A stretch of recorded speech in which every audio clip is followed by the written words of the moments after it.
Hello, my name is Rafael Seiz from the Department of Applied Linguistics. In this pedagogical video, we will deal with writing conclusions. These are the contents of the video. We will start with some features or characteristics of good conclusions, and we will follow with some examples of expressions and words for writing good conclusions. The objective is to understand the most relevant characteristics of good conclusions because it is very important in academic English. And to get familiar with the language of conclusions in academic writing. Also to know how to structure and write an efficient conclusion. Structure is very important, as we will see. Let's start with some characteristics. The conclusion of a piece of academic writing is very important, and it is not merely a summary. It is a summary actually, but it goes beyond that. It is more than a summary of the main arguments, points, or findings of the paper, for example. There is normally a link with the starting point, the title. It may be the answer to a question if the title, for example, poses a question.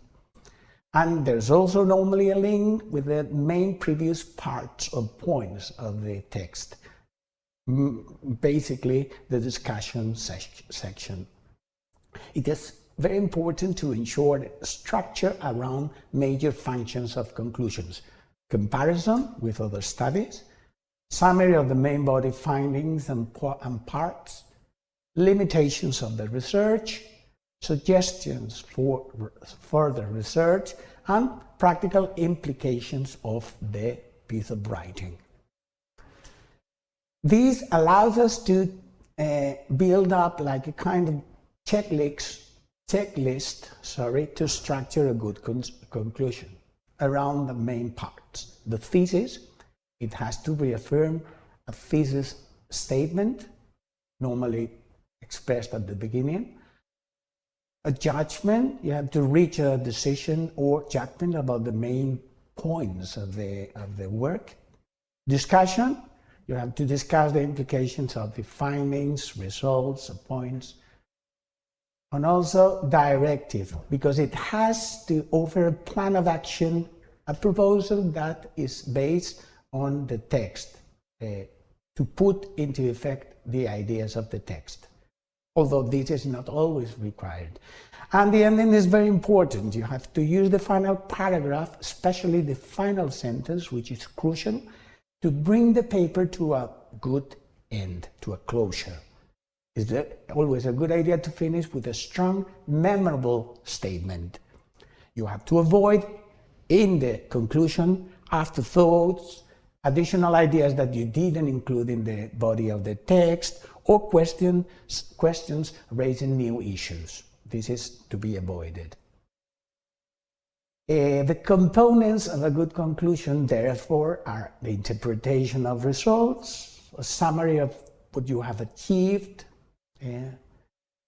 emphasizing the novelty of the writing.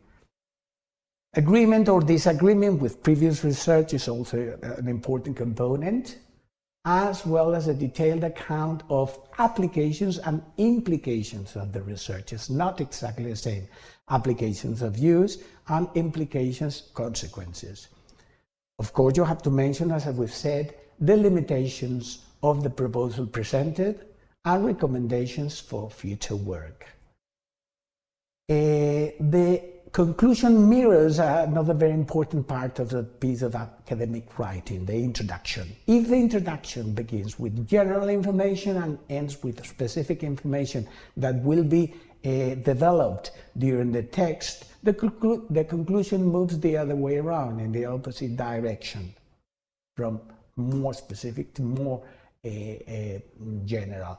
This is actually the structure of a good paper, starting with the general ideas or content, through specific design, etc., ending with more general statements at the end, in the conclusion. Here are some expressions. Of course, there are many possible academic expressions, but some of them are summarized here.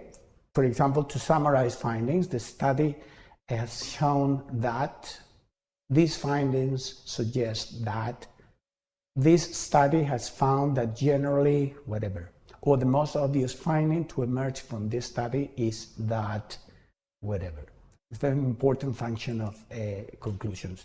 Another one is to suggest implications, and then we can use some of these some examples, like the evidence from this study suggests that the following conclusions can be drawn from the present study, whatever. The results of this study indicate that.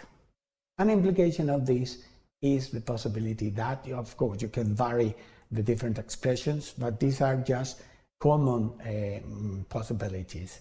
The findings of this study suggest that, etc. Another function, very important in the introductions, in conclusions, are the limitations of the study. For example, finally, a number of important limitations need to be considered. First, second. The most important limitation lies in the fact that, whatever, or the current investigation was limited by this fact and the other fact, whatever you want to mean.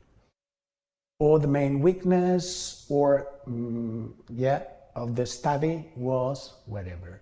And another very important function, of course, here in these examples, we don't cover all the functions that a good conclusion has, but some of them, and one of the important functions are recommendations for further research.